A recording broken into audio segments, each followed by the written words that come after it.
Hello, welcome back. We're going to take a look at a subscriber recommended company, a very well known one, Dell Technologies. As you'll see, the company has thousands of employees here, but it's interesting to notice that their beta is actually below the market, which means that they are not very volatile. Anything that's below 1 means that it is less volatile than the overall market. Now, let's take a look at what is going on with the company. Do we have any news here? We can take a look at the news module and you will see that this is basically about discussing stocks to buy, not much in terms of news going on right now. Okay, let's take a look at what the company is doing financially next, and we are going to use our stock analysis chart here and pretty much the foundational metrics and all the core metrics that we can analyze for the company.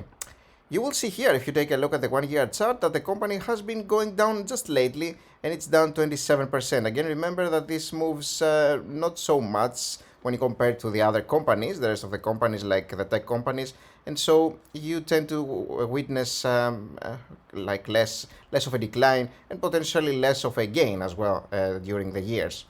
Now, as you'll see, it's actually down almost 27%. Yet, if you take a look at the 5-year period, this points to a picture of a company that has been growing steadily, and it's gonna have its lumps in the way. That's normal for every company. And the max chart also shows the similar story here. Okay, so let's examine the financials. The company has a very low P/E ratio of 6.4.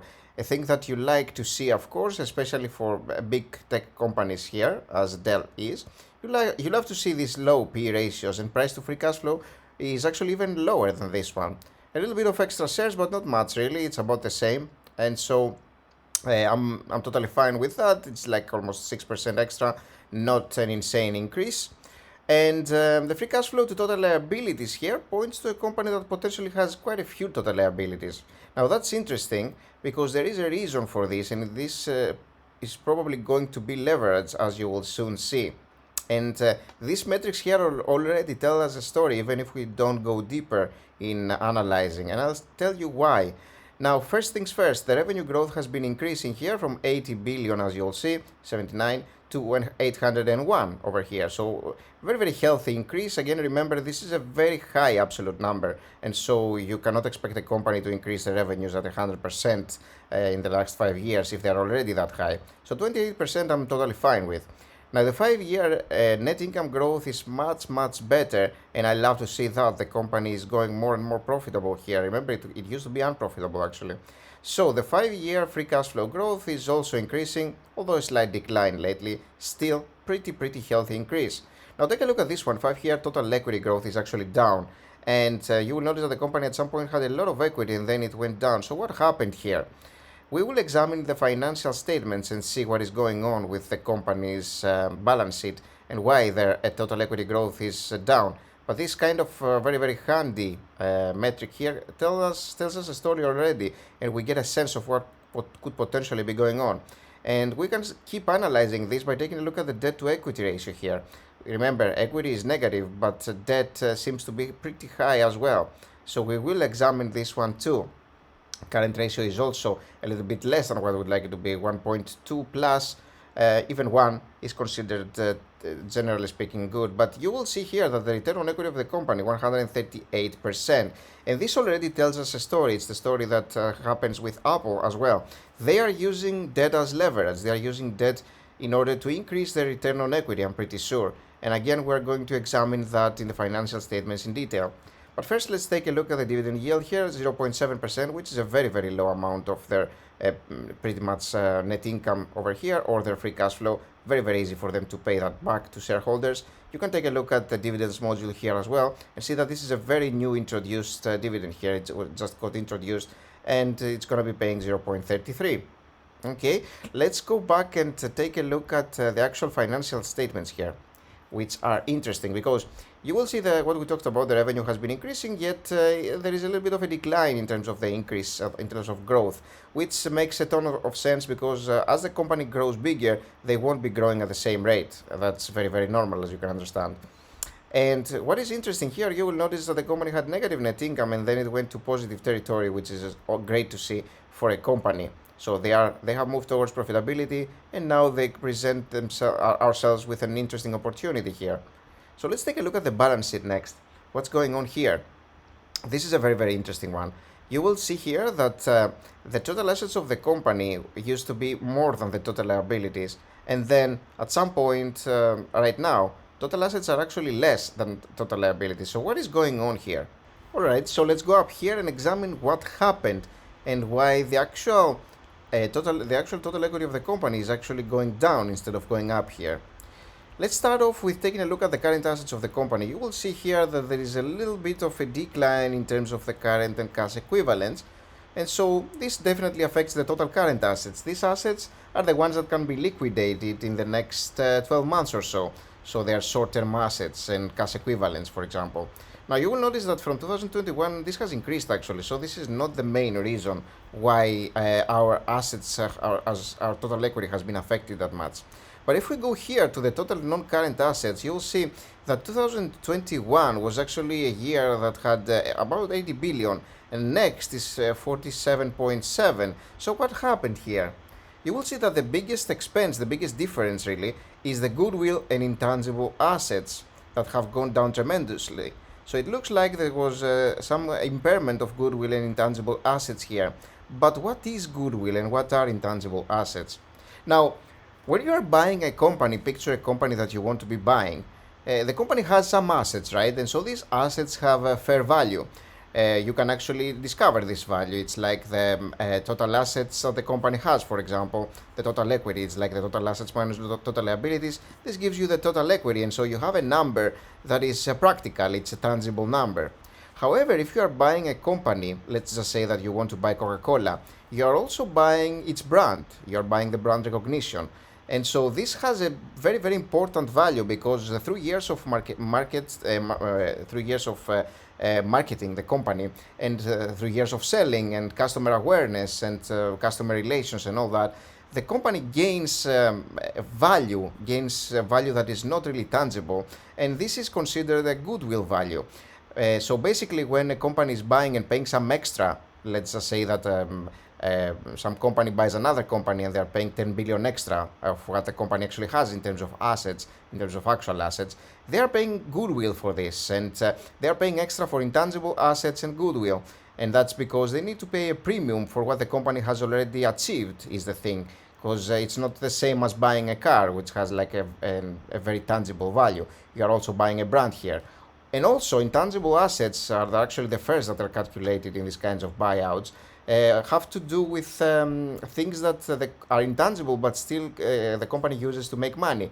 This could be patents or copyrights or trademarks or for example, legal advantages that the company has. So all these things get transferred when you are buying a company, and so these are important because they can make you money.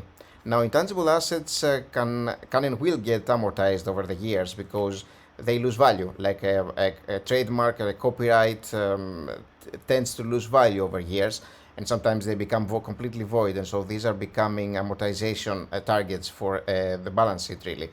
And the thing with the goodwill is that it can also get impaired as well. So it can actually go down in value if the company starts doing worse, if they are losing actual value.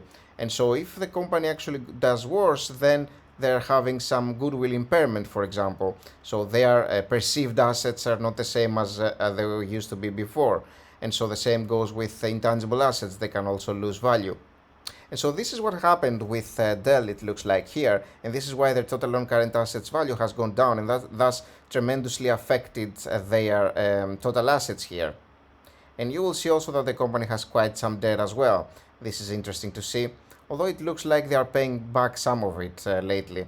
So their long-term debt seems to be going down, but it used to be massive here, as you will see, and short-term debt also quite a lot. So the company had significant debt going forward. Looks like it's getting a little bit better, but this is what causes the total equity going down. And yeah, the company has been having quite some liabilities in terms of debt, really affecting their bottom line of their balance sheet here. And so you do see that the company is using debt. We did examine that they are doing well in terms of their returns on this equity using the debt, but they still have quite some debt, which has been better actually lately. This is a good thing. Now, the net income of the company is in positive territory, And you will see that the net cash provided by operating activities is 10.31 billion here. Lots of depreciation amortization getting added back here, as you'll see, to the cash flow. And cash from investing activities is positive. The company has actually sold some investments here. This can happen, selling and buying, not a huge deal.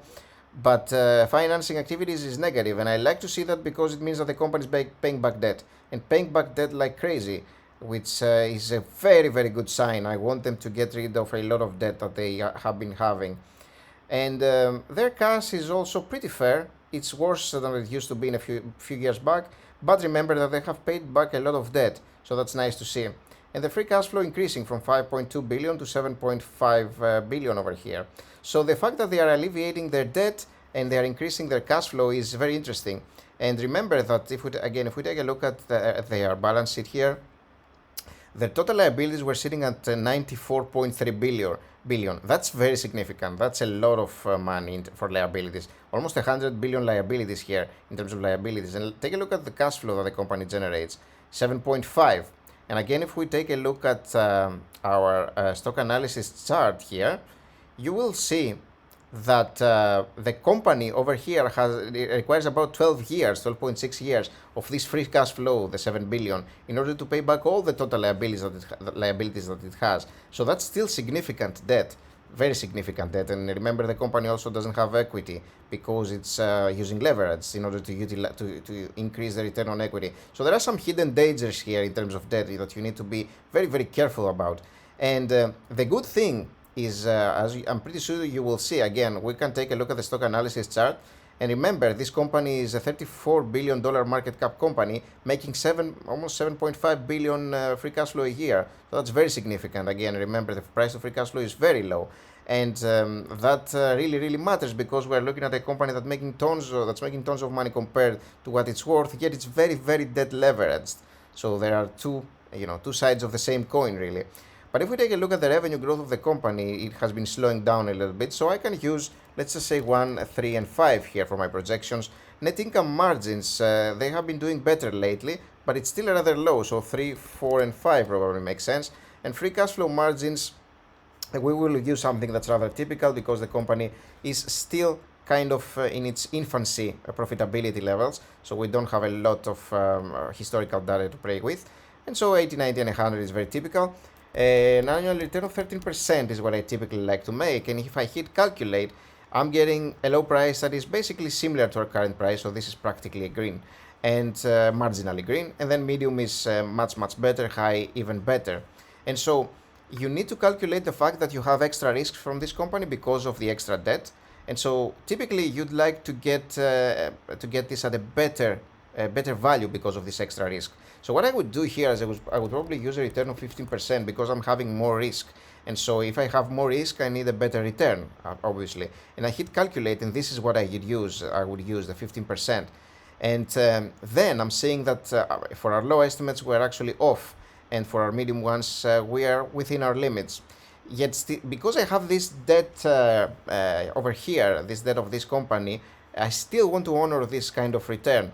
And I think that the company can achieve 3% for the next 5 years in terms of its revenue growth. This has been their 3-year average, and their 5-year average has actually been 10%. So I do think that the company will comfortably achieve that. And the net income margin, again, is a little bit worrisome here because the 5-year average has been low. But remember, if you take a look at the previous historical figures, these years over here have really affected the results. And they were negative, and lately the company has been doing much better. So if they keep this up, we're probably being at the 4% level for the most part. And I think buying this company right now is an interesting proposition.